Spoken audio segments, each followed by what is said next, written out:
Hola, ¿qué tal? ¿Cómo están? Estamos en una cápsula más de Voces de la Memoria. Yo soy Cecilia Landa, profesora investigadora de la Facultad de Filosofía de la Universidad Autónoma de Querétaro. En esta ocasión vamos a comentar acerca de la vida de Plutarco Elías Calles. Él fue, igual que Álvaro Obregón, miembro del grupo Sonora Sinaloa. A partir de 1915, que fue gobernador interino en su estado natal, va a convertir en un laboratorio político ese lugar. Ahí va a poner en práctica todas aquellas ideas y medidas de tipo político, económico y social que posteriormente se van a reflejar cuando llega a la presidencia de la República a partir de 1924. Su historia personal lo marcó muchísimo. Su padre lo abandonó cuando era un niño, su padre era alcohólico, él mismo también fue alcohólico, por lo tanto, él, en un enorme esfuerzo personal, dejó el alcohol, pero sus políticas fueron muy drásticas en relación a todos los lugares en donde se expendían las bebidas alcohólicas.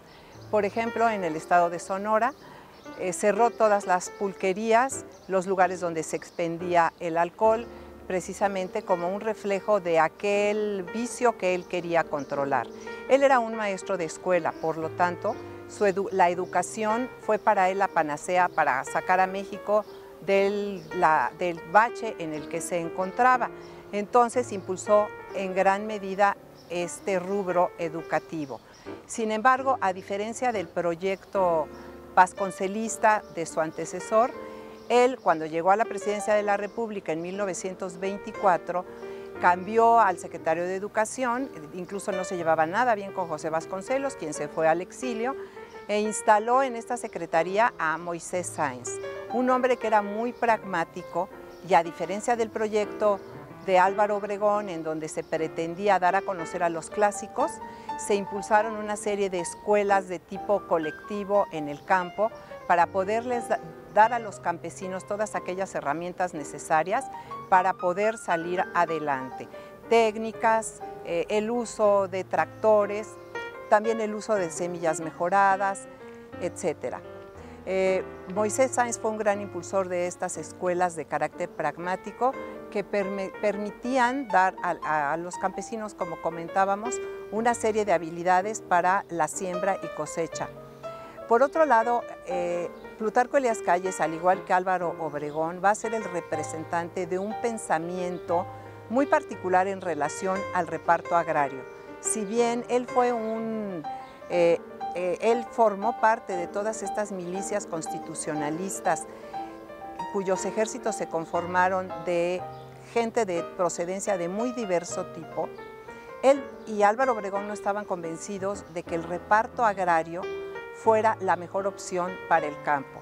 Como representante de la clase media del norte de México, ateo, anticlerical, estaba convencido que la mejor manera para sacar a México del subdesarrollo en el que se encontraba era formar medianos y pequeños propietarios a la manera de los granjeros estadounidenses.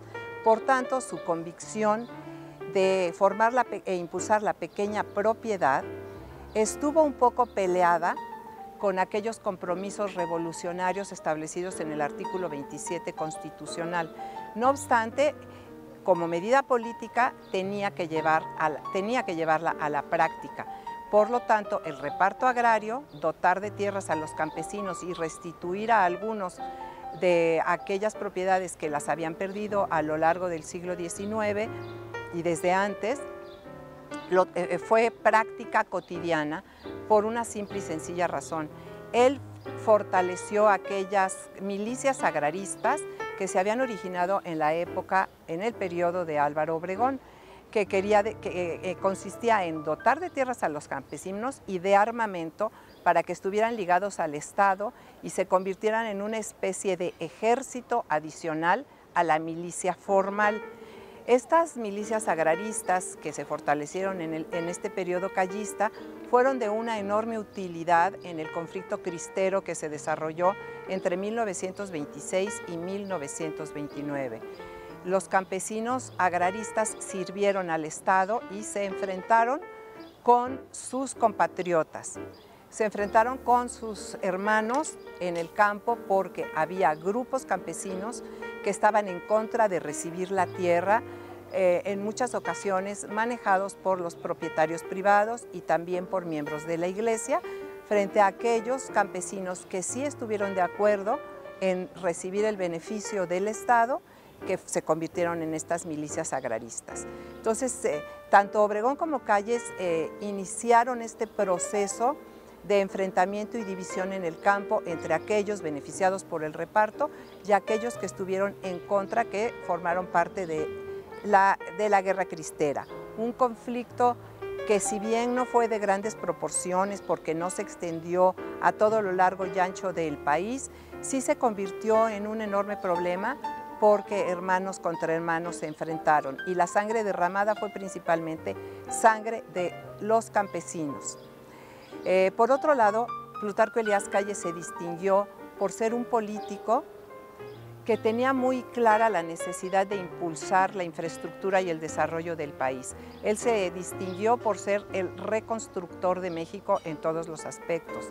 Creó importantes obras de infraestructura, fundó el Banco de México, que fue una institución fundamental para poder darle orden a todo ese desorden financiero que se había provocado desde la época de la Revolución y que hasta la fecha sigue funcionando para darle organización a las finanzas del Estado.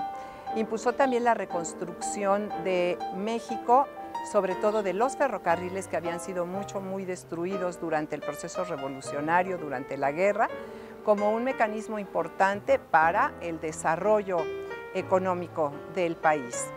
Las políticas sociales de reparto agrario que habíamos comentado, que impulsó, fueron importantes, pero como para poder dar estabilidad social al régimen, pero por otro lado también provocaron el descontento de ciertos sectores que incluso hicieron que el gobierno callista fuera denominado como el Soviet mexicano, porque se favorecía muchísimo a los obreros. Luis Napoleón Morones fue un factor fundamental, un líder obrero fundamental que dio estabilidad al Estado en ese periodo. Él fundó la CROM, la Confederación Regional de Obreros Mexicanos, y la alianza con Plutarco Elías Calles permitió también contar con un grupo de apoyo obrero y se inició este proceso de corporativización del sector obrero.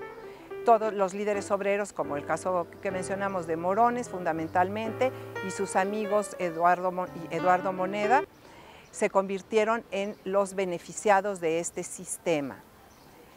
No obstante, este proceso se estaba iniciando, ese proceso de corporativización de los sectores obreros, y después se iría fortaleciendo de manera paulatina. Plutarco Elías Calles entonces fue reconstructor de la nación y su obra todavía perdura hoy en nuestros días. Y es de gran importancia que la conozcamos para entender este proceso de la revolución hecha gobierno en México, una vez concluido el proceso revolucionario. Y muchas gracias.